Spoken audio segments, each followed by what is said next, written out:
really awesome. Oh, the sound. That's, this is seeing the one mind out. Yeah, God. You know what, maybe we should sit on the ground. Well, we can see on Yes, the these folks can see. We're gonna see the seat for Carla. Get ready to sit down. How's it? Oh, there we go. There we go.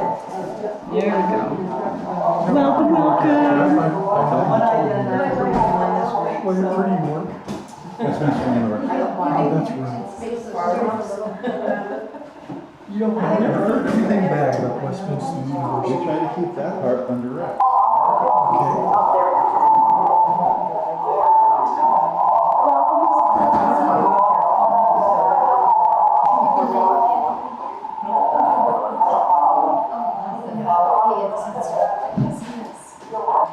This is the couple that I'm going with to Cincinnati.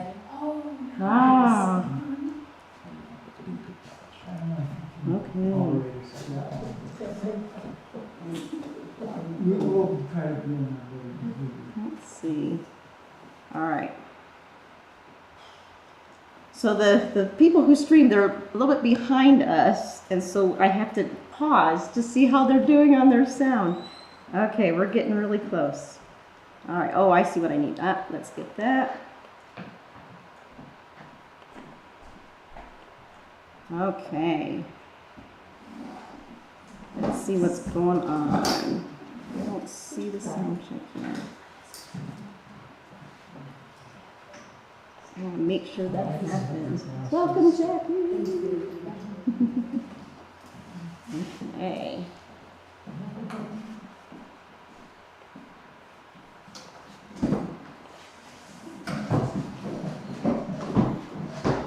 Okay.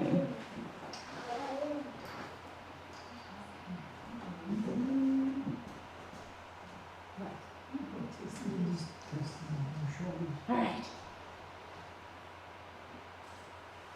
I just need to hear from the streamers on the sound.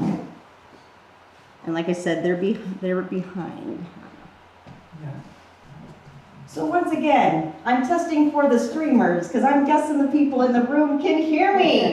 Can you hear me? All right, so the sound check passes there. But for you in the YouTube, do not be shy. Send a message or something.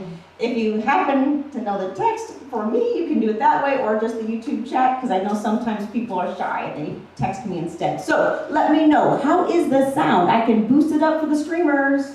Come on, tell me. I think it's a little low. Okay, so they say we can hear you. Need it louder? Turn down your phones. Okay.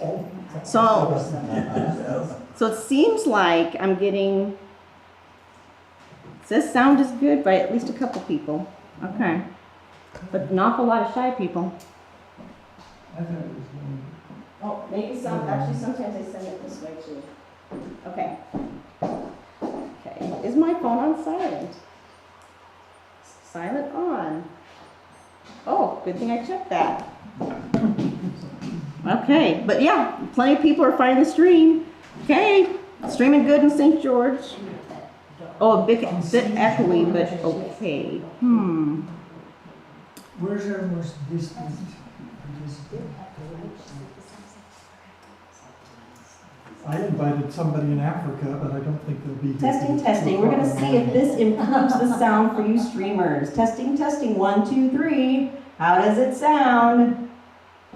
Actually, do you mind doing a sound check? Like saying the word sound check or whatever? And I'm gonna. I will say the word sound check. Now tell me if this is loud enough. Dan's telling me to get higher. I have to keep them low because the mic's for No, you need her. to lift the mic up. Well, I know, but she's going to have an introduction. I'll raise it later on. Testing, 1, 2, 3. Get real cliche there. How is that? That's 4 comes next. 4 comes next. Thank you. How about in Italian? You can do Italian. Okay, sounds like they've said it's No. improved, so that's good. So now it's not as echoey, so that's good. Okay. It's time to look at their class. Okay. Standhausen. That's the type of movie she has.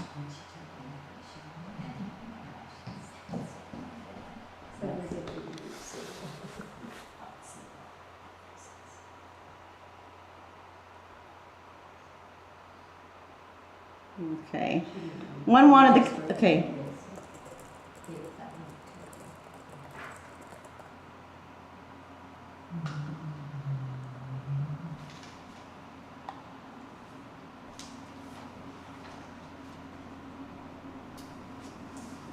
Okay.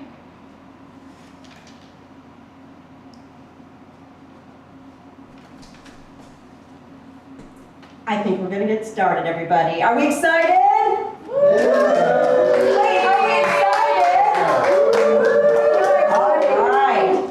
Well, this is the 94th house concert, and there is just as many people that are streaming that are here, which is pretty exciting. And then we also know that by tomorrow or the next day, there's a whole ton of people that catch up at that point. So, very exciting, but it's very cool to be in the room or in your room, streamers, or watching later people. And we're very excited because we get to have, wait, Wayne Driggs and Jeff Kartchner. Wait, no. Wait, it's Wayne Kartchner and Jeff Driggs. There you go. Oh, people I've known for decades, and yet. But you know what? No matter how their names are, they're going to be trading tales. Maybe not just the names, but they're going to be trading tales. So they're going to be on, off, passing the baton. And so you'll see Jeff Wayne. Have you decided who's first? How am I supposed to know who's who? Are you Jeff or you're Wayne? I'm Jeff. You're Jeff. Jeff will be first. And with Story Crossroads, just before we get Jeff on the stage here, we are very excited because this is like our 10th year. So we had our 10th festival not too long ago, and our 11th is in 2026 in May. And we also have done about 70 virtual workshops. In fact, there's one on Labor Day, by the way. We usually do on Saturdays, but it's tradition. It's our 5-year anniversary for our virtual workshop series on Monday, Labor Day. And we also keep doing things year-round with the 10-week or 6-week programs in the schools, in senior centers. I mean, we keep busy. And we are very grateful to all the funding that we get. You know, this is a really crazy arts humanities year because it's been cut like crazy. We've had to been really creative. But of course, we're still around. We're still going to do forth. But it does make a difference what you as an individual or the organizations that continue to fund us. And you know, some of that federal funding that gets a little tricky these days is the National Endowment for the Humanities, who did fund us this year, but they didn't have money to give anybody for the next year. But we still love them. I just want to honor them. There's the National Endowment for the Arts. They always give us money, but things are kind of in shift as well. But luckily, we also have the Zoo Arts and Parks of Salt Lake County. We have the Salt Lake City Arts Council. We have the Creative West, which used to be known as Westaff. So it's still Reuben, and you make the difference too. But we're here for Jeff and Wayne and Jeff, whoever it is, but I think Jeff is first. Let's welcome to the stage, Jeff Driggs.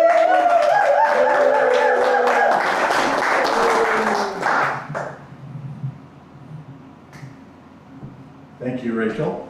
And thank you all for coming out tonight. We really appreciate it. We hope we're going to have a good time tonight. You're all feeling good? Yeah. And those of you online, either tonight or into the future, hope you enjoy this. I'm going to lower this again. Still good. Hopefully. I want you to see my pretty face. All right. I am going to be telling some true stories tonight about my wayward youth. So be prepared. And this starts with my freshman year in college. It was the summer of 1978, and I was talking with my LDS bishop about going off to college, and he asked where I was going to be staying on campus. I told him in a fraternity. He said, in a what? He was kind of hard of hearing, so I said a little louder, in a fraternity. He said, in a what? He'd heard. He just didn't approve. He thought fraternities were dens of iniquity, filled with debauchery, foul language, Playboy calendars, drinking, smoking. He couldn't have been more wrong. There was no smoking.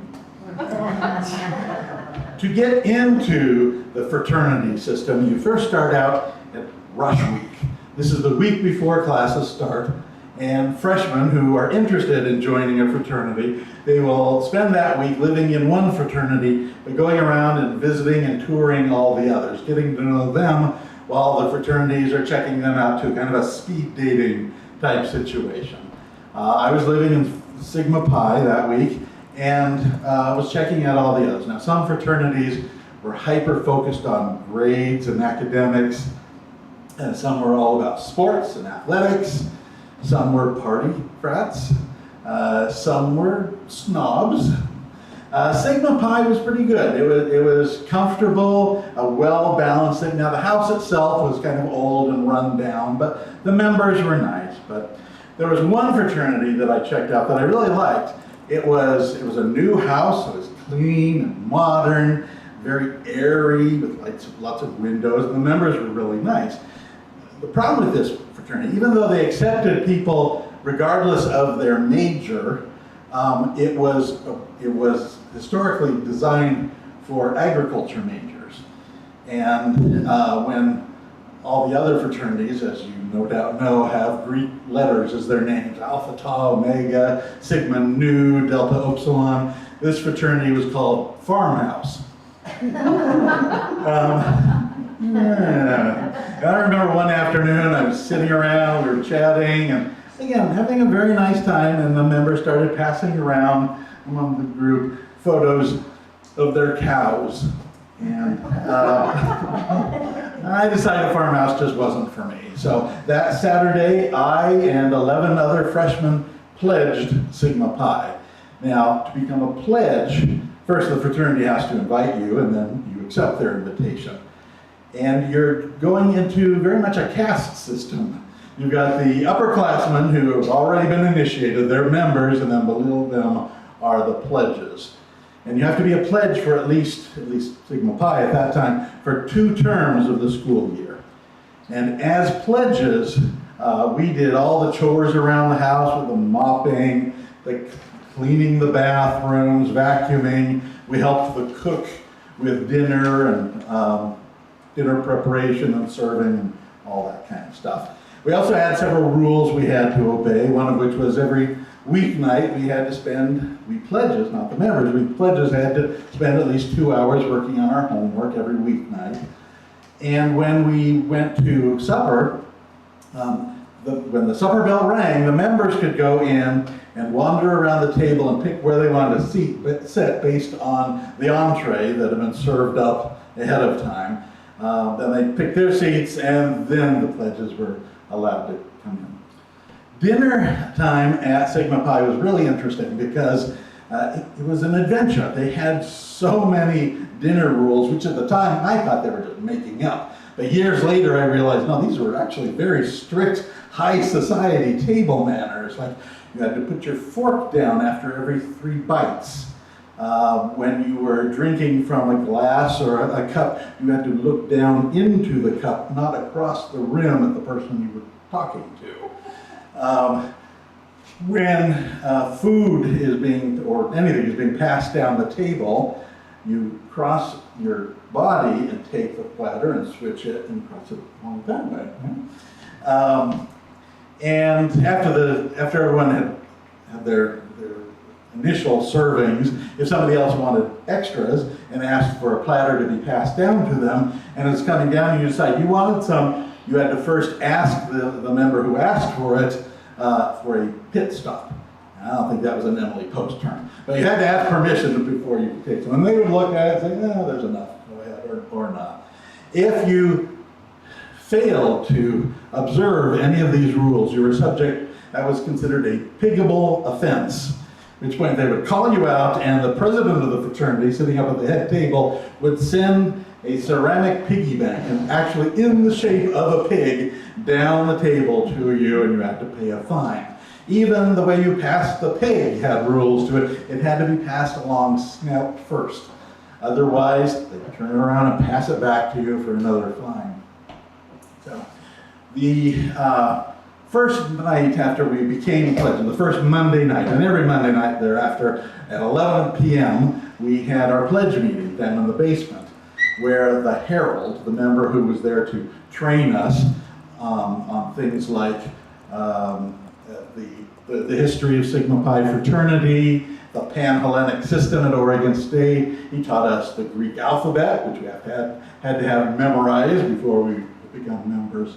Well, that first day, some of the members had taken some of the pledges aside and let us know that it was tradition that at the end of that first pledge meeting, we take the herald out and tub him. What that meant was we grabbed him bodily, hauled him out to one of our cars, and drove across town to a swimming pool where we threw him in the pool, clothes and all. Then we just left him there to walk back, soaking wet, while we came back to the fraternity. What we didn't realize is that we were being set up. And the members, there were a couple members there ready to pick him up, give him towels so he could dry off.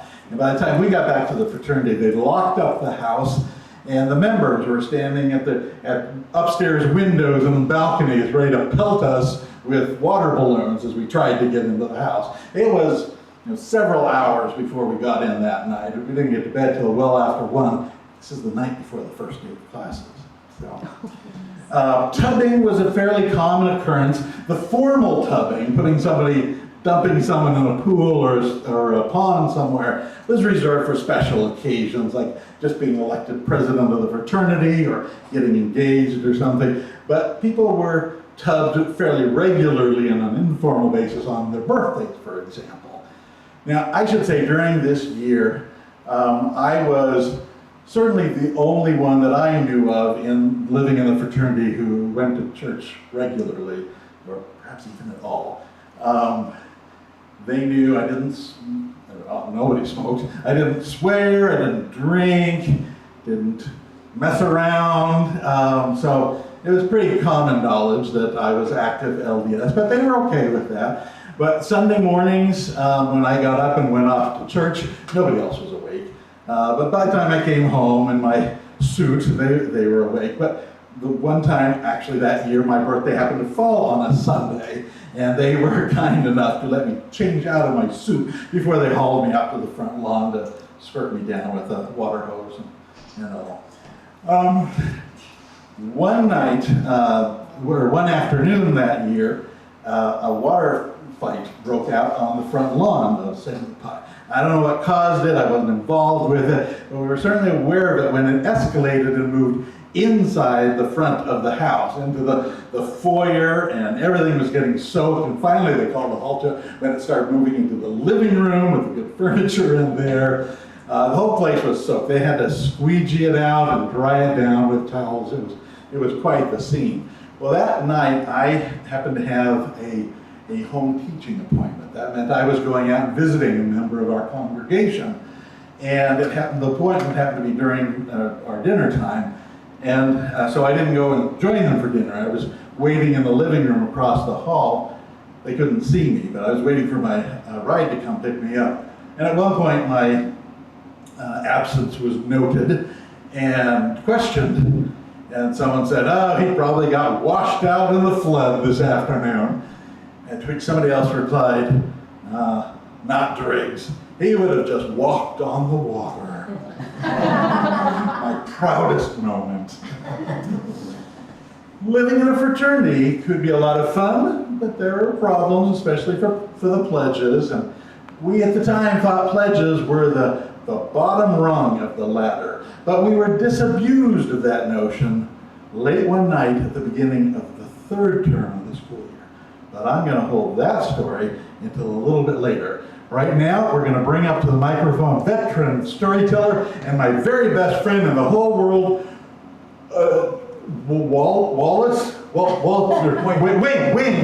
Wayne Kitchen, Kartchner, Wayne Kartchner.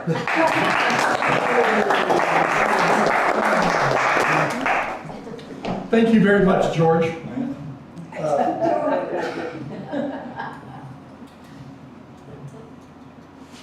There, how am I? I'm going to be telling 3 different stories. They're all different. Growing up, my Uncle Yelmer was a big part of my life. When my mother talked about it, you could tell he was her favorite brother. Uncle Yelmer was 17 in 1941 when the Japanese attacked Pearl Harbor.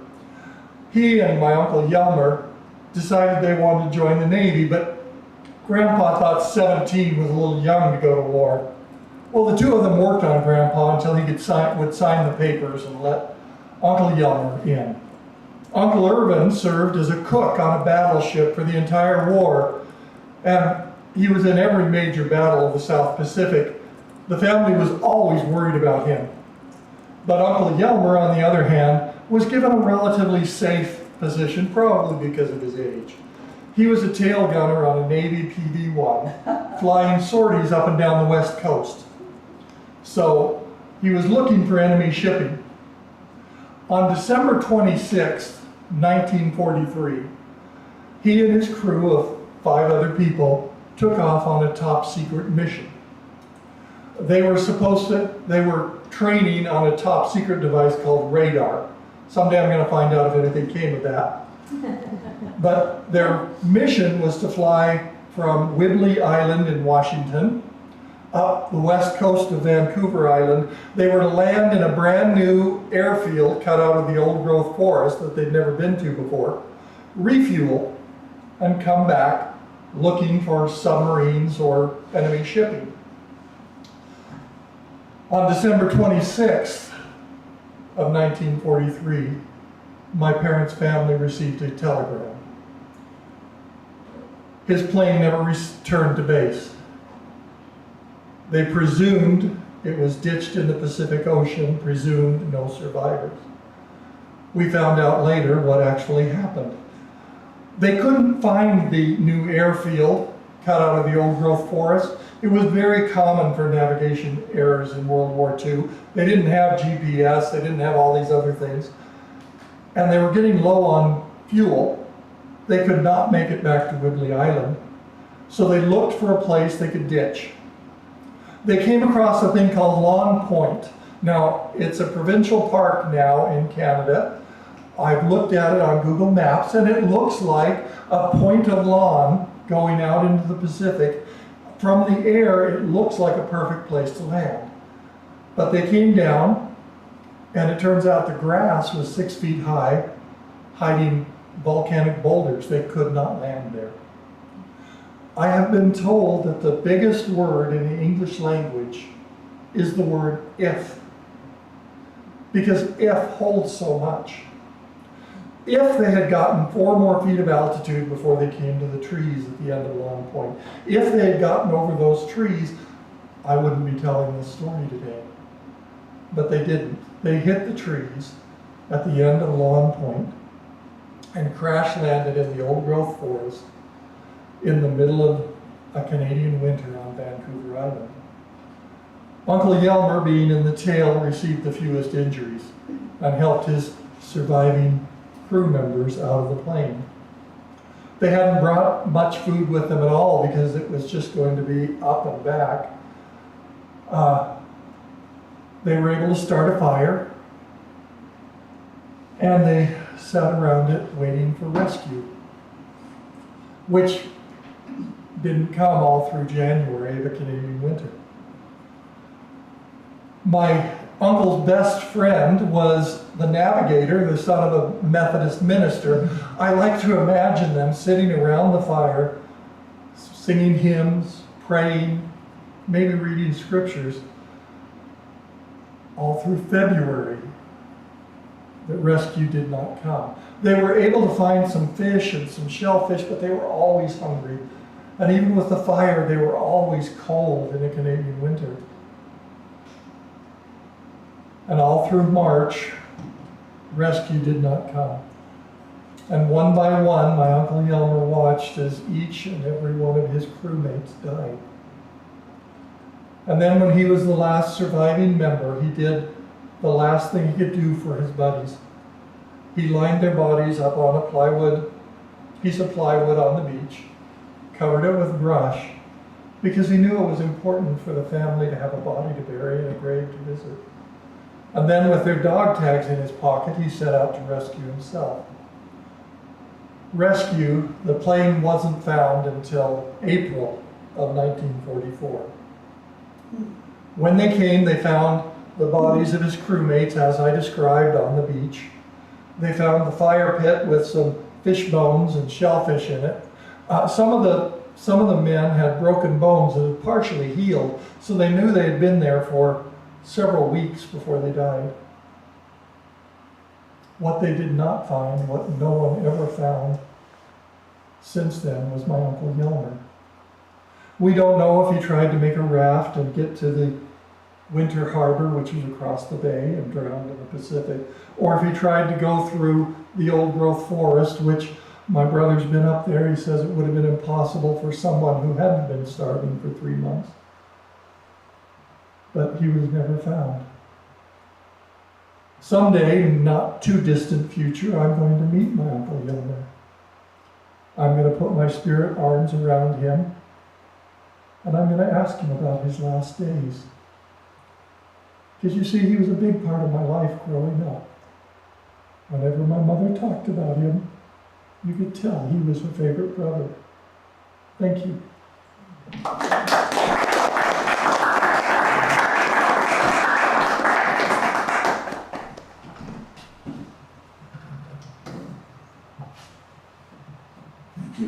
Thank you, Wayne. I'm sorry to have to lighten the mood again to go on with my story about my freshman year at Sigma Pi, but here it is. So, to continue, it was the beginning of the third term of the school year, and it was a late Monday night, 11 p.m. We pledges were downstairs in the basement in our weekly pledge meeting, when all of a sudden the door at the top of the stairs opened up and a bunch of members came trooping down into the basement. They pulled 5 of us pledges aside and had us assume the push-up position, holding our bodies up just enough so that our noses were brushing against the concrete floor.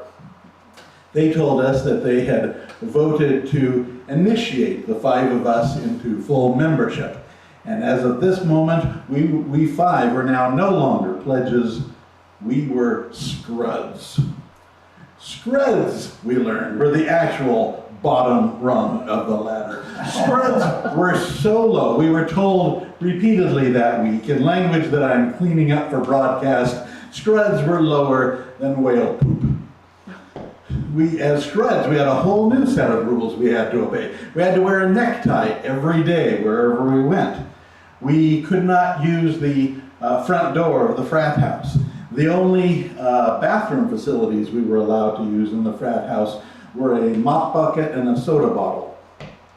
We were supposed to call the members your most holy hegemonic oligarch. And we had to call the pledges sir. And we had to carry with us all week long our Scrud Bible, which was actually the college yearbook from the year before, belonging to one of the upperclassmen. And every day on campus, we had to go up to 2 girls and get them to sign the yearbook, write down their phone number, and give us their measurements. Why I didn't get slapped over that one, I have no idea. Every night that week at 11 p.m., we had to report to the basement for what the members called fun and games, and what anyone else would call emotional abuse. Among the things they had us do that week, each night that week, we had to go off on some quest around town. One night, we had to traipse across town to a city park. Another night, we were on a treasure hunt at the local cemetery. One night, as we were downstairs in the basement in push-up position, they told us that because it was raining, we needed to go upstairs and get our coats. And we had to be back downstairs in the basement in 20 seconds. And they started counting down. 20, 19. We 5 scruds ran up the basement stairs, along the main hallway, around the grand staircase, up to the 2nd floor, and fanned out to our rooms. I grabbed my coat, came running back around the grand staircase, and as I'm running along the main hallway, I can hear the countdown now. 4, 3. I start down the basement steps, and I get halfway down, and I know there is only one way I'm going to make it down in time. From halfway up the stairway, I jump. In midair, I think to myself, well, that was stupid. I am going to hit that concrete floor, strain, maybe break an ankle, jack up my knees. What was I thinking? But before I finished that thought, my head hit the ceiling overhang and I fell back onto the staircase. Suddenly, the members were very solicitous of my well-being. They might have been worried about getting in trouble for hazing. But they helped me up, asked me if I was okay, and I said, I was. Actually, my head didn't hurt, my back didn't hurt, I was fine. But they had me sit down in a nice soft armchair while they went on, because I said I was okay. They held up a golf ball in which they had drawn the Greek letters Sigma Pi. They said they were going to take us out of town to the local golf course. Remember this, by this time it's midnight, and hit that golf ball down a darkened fairway, and we had to go down the fairway and find it, no flashlights, no cell phones, and walk back to the fraternity house that night. Well, as I pushed forward to get up, suddenly one of the members had me sit back down, and he lifted a hank of hair off my head, exposing a quarter-sized bald spot. I had literally scalped myself, shearing off the hair, but drawing no blood. They decided to take me to the infirmary that night instead of out to the golf course. Well, by Friday afternoon, they sent the pledges home. So now it was just the members and the scruds. And late Friday night, they put the scruds through the first of 2 initiation ceremonies. Now, I can't tell you what the initiation ceremony consisted of because it's secret. And I can't remember. But at that moment, we were no longer scruds, we became neophytes. And a neophyte could not speak and could not eat for 24 hours. We spent all day Saturday doing minor maintenance around the house, painting in silence. And then late Saturday night, we went down for our final initiation ceremony, and we became members. Now, as we were upstairs in the living room afterwards, toasting each other, one of the members had a great idea. This was the 70s, remember? And he suggested that the way to celebrate us new members was for us to go streaking around the neighborhood. As people started disrobing, they looked to me, the resident stick in the mud. Was I going to participate? And I quickly ran through the mental checklist in my mind of what we'd been taught in church not to do. We weren't supposed to drink Coke. We weren't supposed to play with face cards. We weren't supposed to sit in parked cars with girls. But no one in church had ever said we weren't supposed to go streaking. I stripped to my tennis shoes. Now, standing before you tonight, you see an old, fat, slow-moving man. But when I was 19, of course, I was not old, and I'll have you know, I was not fat. I was, however, slow. As the members and I ran streaking through that neighborhood, the others were whooping and hollering for attention as we passed private residences and sorority houses. And the neighbors and sorority girls came running to their windows, their doors came spilling out onto the front lawn just in time to see the receding backsides of a bunch of guys.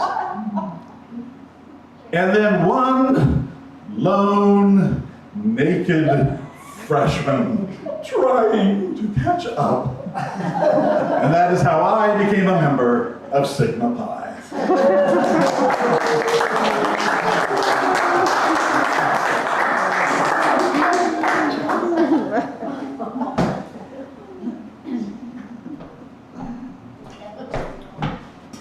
How does this friggin' thing work? Just humans and their technology. There you are. All of you here in person and all of you watching online, please don't panic. There's no easy way to tell you this. You're all dead. I'm a demon from heck, and you are all dead. Hang on, I'm getting something on my earpiece from heaven. Hello? Hello? Yeah, yes, I know there's a profanity filter in place. I couldn't even say the word heck. Well, of course I'm gonna swear. I'm a demon from heck, for Marge's sake. What do you expect? Look, would you leave me alone? I know what I'm doing. Trillion purple angels think we demons don't know what we're doing. It's always, we are,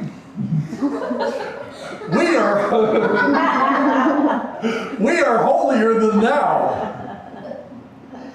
Anyway, the fact that I'm a demon does not mean you're going to eternal tickling, the more's the pity.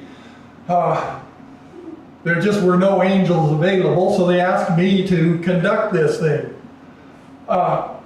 Now, they offered me some great rewards if I would come down and do this. Moldy melons, rotten peas, bits of sour cottage cheese. Oh, I can't wait. But first I have to deal with you Morlinks. They also told me I had to wear clothes. I've never done that before. Can you imagine wanting to cover up this physique? But anyway, I'm going to do what I can so I can get what they told me. Now, you didn't die from COVID or bird flu or any of those other things. We're rather proud of all those projects, but you didn't die from any of that. What happened is Joanne, the crazy cat lady right here, she has a thing for cats. And she went to a sketchy cat page and downloaded an app which had a virus with it. And that virus went into her phone. It got her. She spread the virus to all of you, and it went through the computers to everyone watching this. Now, some people say that computer viruses don't work that way. It does for this story. And now your deaths were pickle disgusting. All the writhing and pain. Oh, it makes me all cuddly frog inside to think of it. But be glad you don't remember that. Now, those of you coming to my plane will have those memories restored. I don't know who's going where since my side doesn't get to make those decisions, okay? Now, we really should be getting on with it, but those angels are slow. Normally when someone dies, there's a big light that comes down and leads them to a loved one that explains what's going on. In this case, wherever you are, there's going to be a light. Now, I will, or some of you will see a bright dark. But when that happens, I'm going to read your name from a list. I have everybody's names here. You will proceed to the light or the dark and on to your eternal judgment.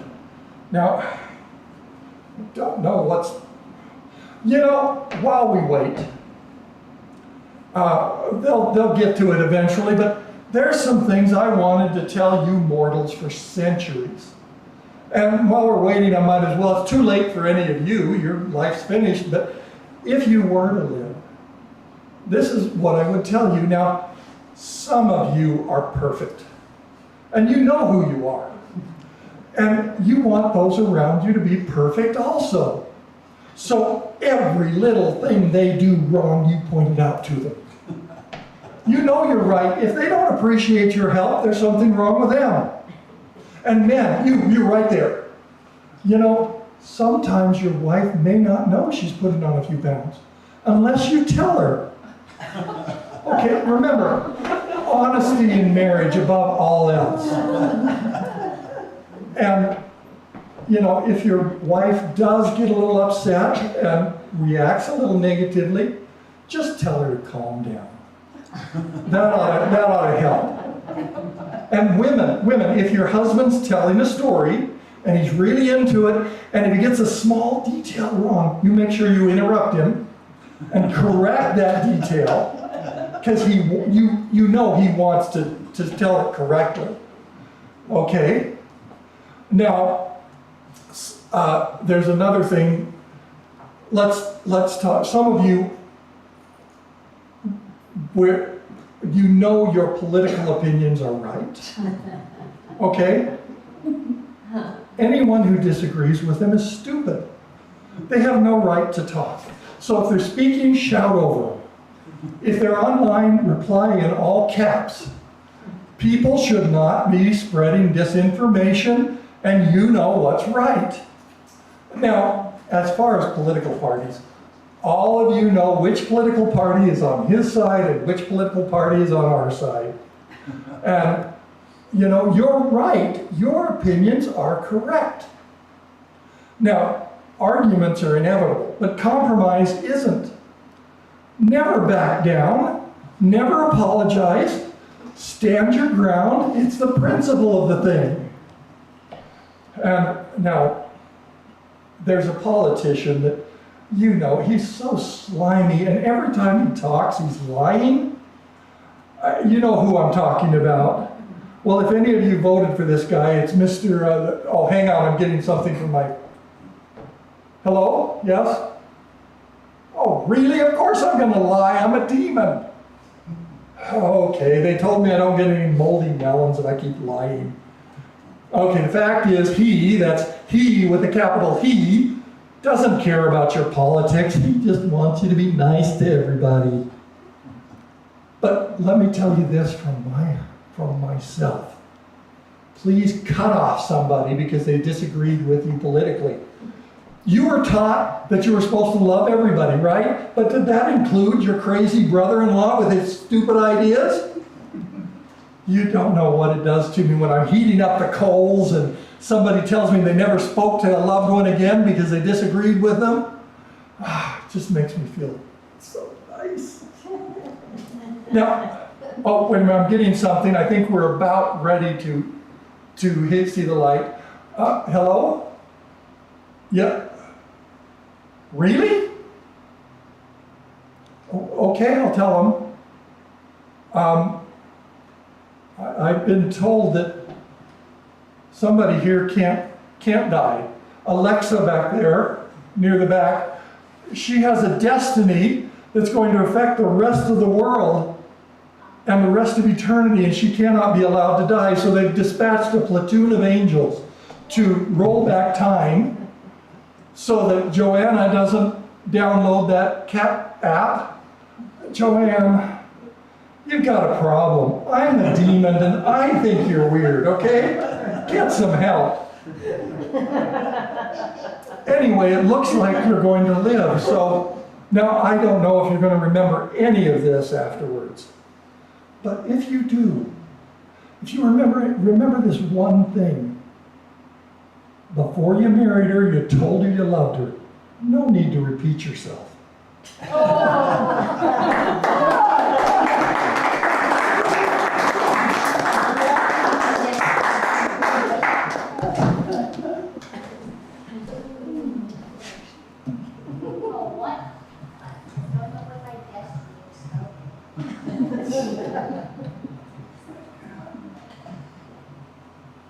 That was wonderful advice that we should all quickly forget. My final story tonight is called Spidering. Now, don't worry, I know some people are a little queasy about insects, but don't worry, there are no actual spiders in this story. Only Mormon missionaries, which some people are still queasy about, but that's okay. It was about a year after my freshman year at Oregon State. It was now January 1980, and I was a brand new greenie missionary in Messina, Italy, on the island of Sicily. Now, Messina is a huge city, so when we went out spreading our message, we weren't going from white picket fence house down the street to white picket fence house. We were going into large apartment buildings up to the top floor, knocking on all the doors on the floor, and this being Italy, nobody let us in, so we go down a flight of stairs and start knocking, lather, rinse, repeat, basically. So, on the night in question, my companion and I were going up to a brand new apartment building we hadn't been to before. And we went up, we called the elevator down. Now, at this point in the story, I need to describe the elevators in Italian apartment buildings to you because they differ from American elevators in three important ways. Number one, they're much smaller. You can basically fit 4 adults standing comfortably in one of them. Number 2, instead of having doors that opened automatically sliding laterally into the walls, there were 2 sets of doors on hinges you had to operate manually. One swinging out into the lobby, one swinging into the carriage of the elevator. And the third way, in some elevators in apartment buildings, in an effort to keep out solicitors and door-to-door salesmen, riffraff like that, not Mormon missionaries, they had instituted a key system. And the elevators were set up so that if the elevator was empty, you could call it from any floor. Excuse me. But once you stepped inside it, there was a mechanism in the floor that registered the weight, and at that point, the elevator would not move, even if someone called it from another floor, unless you had the key, which of course all the residents had. So we got there and we realized it was that kind of an elevator with the key. And my companion asked me if I wanted to do the spider. And I had never done that before, I didn't know what it was, and so he explained it to me. So if you'll pardon me for a moment, for my demonstration, someone had figured out that if, when you go into the elevator, you put your back against one wall, your arms against the side walls, and your feet up and holding yourself up off of the floor, the elevator will think that there's nobody in it. And somebody from another floor can push the button and call the elevator up. Hope I'm close enough to the mic. I'll get back in a minute. Of course, that only works if there's somebody on another floor to call the elevator up. Well, somebody else had figured out that if, okay, so this is the spider when you're stretched out like that. Got it. Someone else had figured out that if, while spidering, you were able to push the button of the floor you were on, and simultaneously the floor that you wanted to go to, the elevator would go up to that floor. Pretty ingenious, don't you think? So my companion explained that to me. And so the system would be that one missionary would go in, spider, go up, get out of the elevator, close the doors. The light in the elevator shaft would go off so the missionary downstairs knew you can push the button, the elevator would come in. He would go in, spider, and the missionary upstairs would push the button and bring him up. The problem is, of course, during the maneuver for several minutes, these missionaries are separated from their companion by several floors. So spidering is against mission rules. Well, my companion explained all this to me, other than the about mission rules part, and asked me if I wanted to do it. Well, I don't want to climb 6 flights of stairs, so sure. Now, I should also point out that night we were carrying with us a film strip projector. Now, if you don't know what a film strip projector is, it's this little projector that you thread a film through that you process manually, slide by slide, cell by cell. It's about the size of a manual typewriter. If you don't know what a manual typewriter is, ask your grandparents. So my companion, since it was trickier to do it with the buttons, he went up first, and then I pulled the elevator down. I go into the elevator. Put my back against one wall. This is the hard part. Put my left leg up against the opposite wall. My left arm on the side wall. Balance the projector on my chest. Put my right arm here, lift up my right foot, and immediately slide down to the floor. All right, we gotta try that again. Left foot, left arm, projector, right foot, and slide down the floor again. So this time, I think, all right, I'm gonna really figure this out. I am going to use the power of friction, and I will put my feet up right in the corner of the elevator, and I'm gonna push really hard out, and I'm gonna push really hard to the side, so the friction on the edge of my shoes will help. Now, as I thought about this later, that was actually stupid, and it wouldn't have helped anyway, but that was what I was coming up with at the time. So, one more time.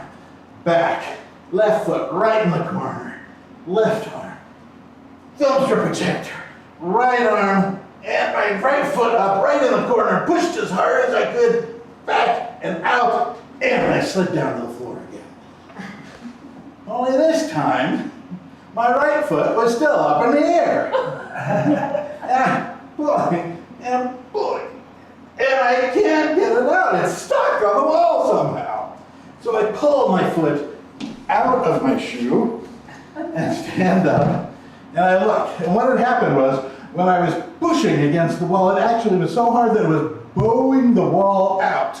And then when I pushed sideways, my shoe slipped in just a little bit. And when I released the pressure, when I fell down, the wall came back, and it caught my shoe just by the very edge of the sole, and it was gripping it so tight, I couldn't get it out. I pulled, I couldn't manage.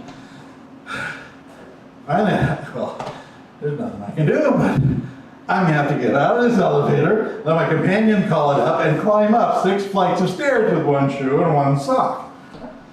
So I open the door to the lobby, and right there in the lobby is a teenage girl who was just coming to get into the elevator. She was as surprised to see me as I was to see her. And I quickly explained I did not realize the elevator required a key to function. Only, this being my first month in Italy, it came out more like, no need key. But she understood, and she asked me what floor I was going to. I said the 6th. She said, well, she was just going to the 5th, but she would take me on up to the 6th floor. So she came in. I stood in the corner, blocking her view of my shoe. Of course, she wasn't looking down at my feet. And I should also point out at this point that being alone in an elevator with a teenage girl is also against mission rules. Well, we got up to the 6th floor, opened the doors. My companion was kind of surprised to see I'd gotten up without him, but I stepped out and I said, can you get my shoe? He looked at it. The girl gave the Italian equivalent of, what the heck? He stepped in, she stepped out. He immediately assessed the situation, threw his weight against the wall, and was able to yank my shoe out. He came out, she getting no explanation whatsoever. Finally went back into the elevator and down to the 5th floor, and my companion and I collapsed on the floor laughing. So, in conclusion, now that I have taught you all how to do the spider, if you or your children or grandchildren ever get called on missions to Italy, remember, it's against mission rules, and you're welcome.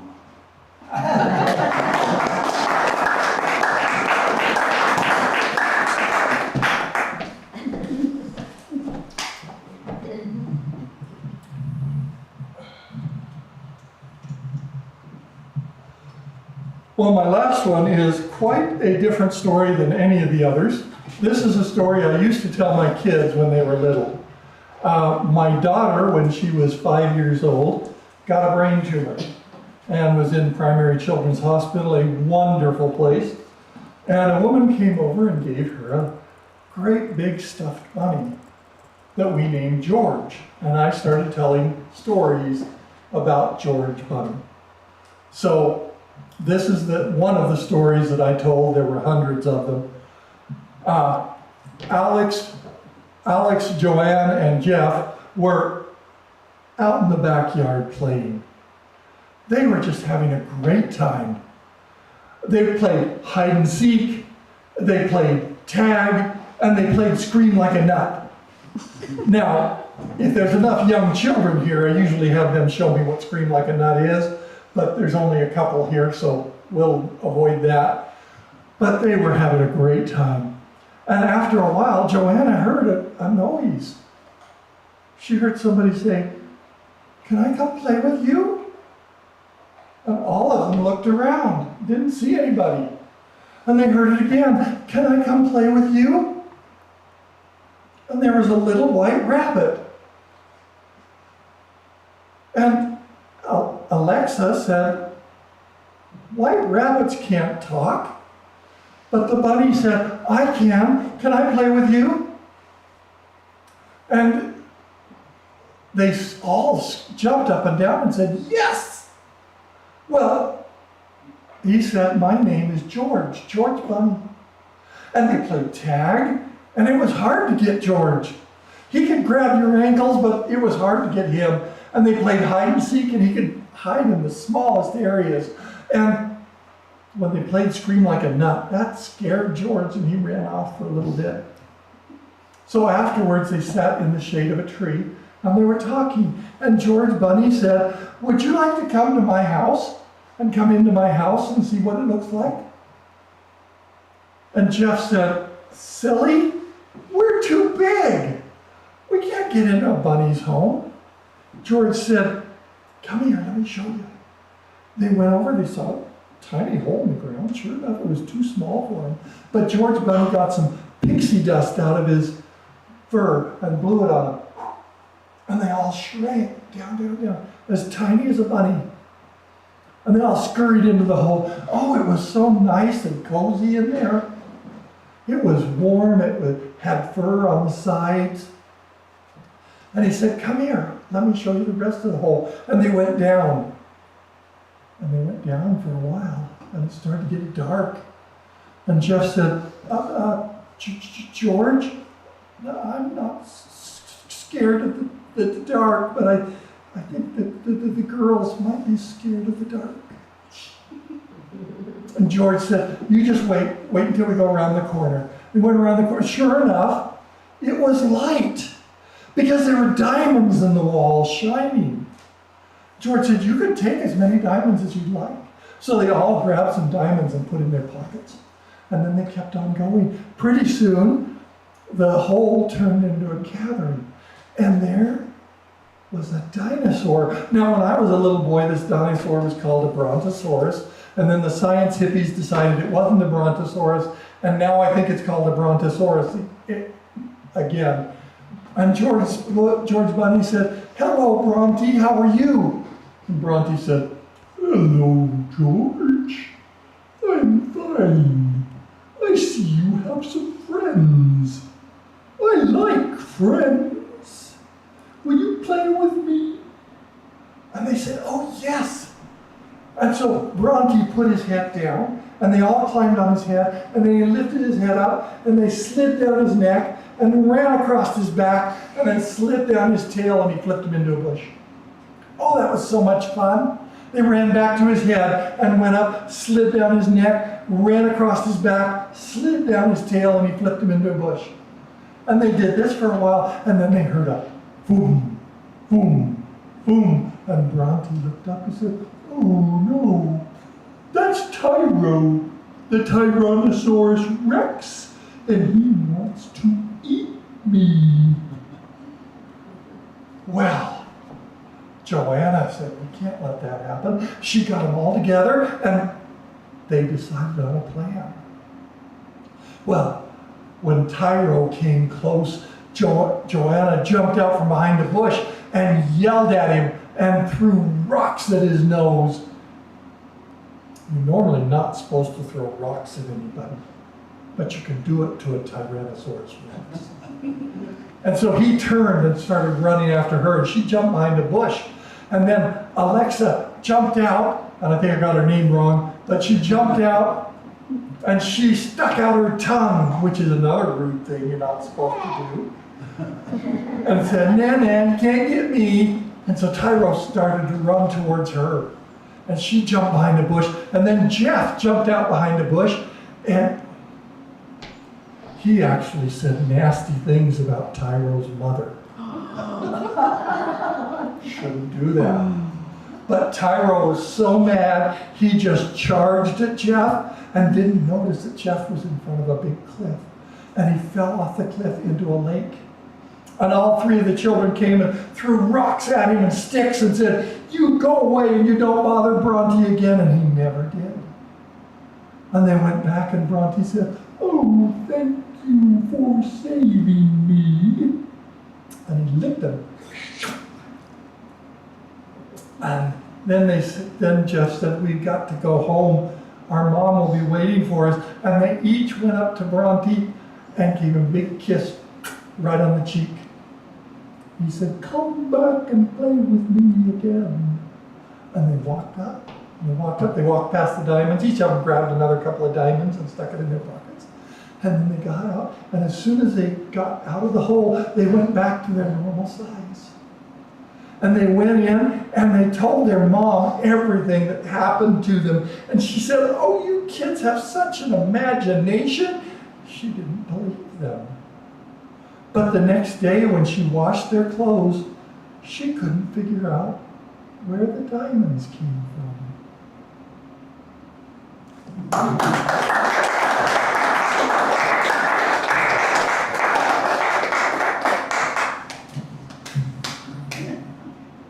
Thank you so much. And all the trading of tales, the trading of names, do we even remember who these people are? I mean, we were hearing so many names as well. So let's see. Jeff Wayne. No, Wayne Jeff. Jeff Wayne. Yep, you got it. Jeff Wayne, everybody. Jeff Wayne. Roll applause. You know what I noticed is whether the story had more of a playful or maybe even a more tender or serious, it's amazing how every story, no matter what emotions you're feeling from it, you can learn something from it. And notice that they didn't say the moral of the story is. Either you can take or not take some of that advice, either you can learn or not learn, but I just love that we, however you're listening to this, you get to decide what you take with you from this. And I hope if nothing else, you suddenly go, you know what?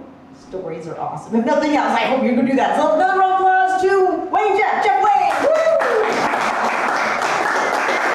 Maybe it's okay to repeat yourself. Oh yes, it's okay to repeat yourself, definitely. Now, for those who are in person, yes, we do have some treats and some fruits and veggies and lovely things. Now, if you are streaming, we love you too. But you're going to probably not be able to send it through a portal to you. So you're going to have to go to your fridge.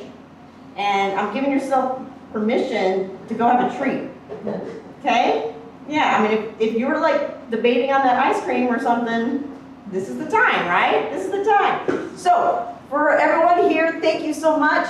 There's always the next. So eventually we'll have that 95th house concert. How crazy is that? And if you're like, I want to learn stories, then remember on Monday, September 1st, Labor Day, we do have Simon Brooks who is teaching. He's actually an average guy on an unusual path, a workshop journey on being a full-time storyteller. And he is actually performing at the Timpanogos Storytelling Festival in Utah. So we're in Utah right now, everybody. But that's not far from where we are right now. So you can actually learn from him and then see him in person if you're suddenly going to the Timpanogos Storytelling Festival, which if you haven't gone, you want to go. So with that, I'm going to release everybody to have the refreshments, and you may be released to go there. I'll just flash on the screen the pictures of these two, and maybe you can figure out who they are.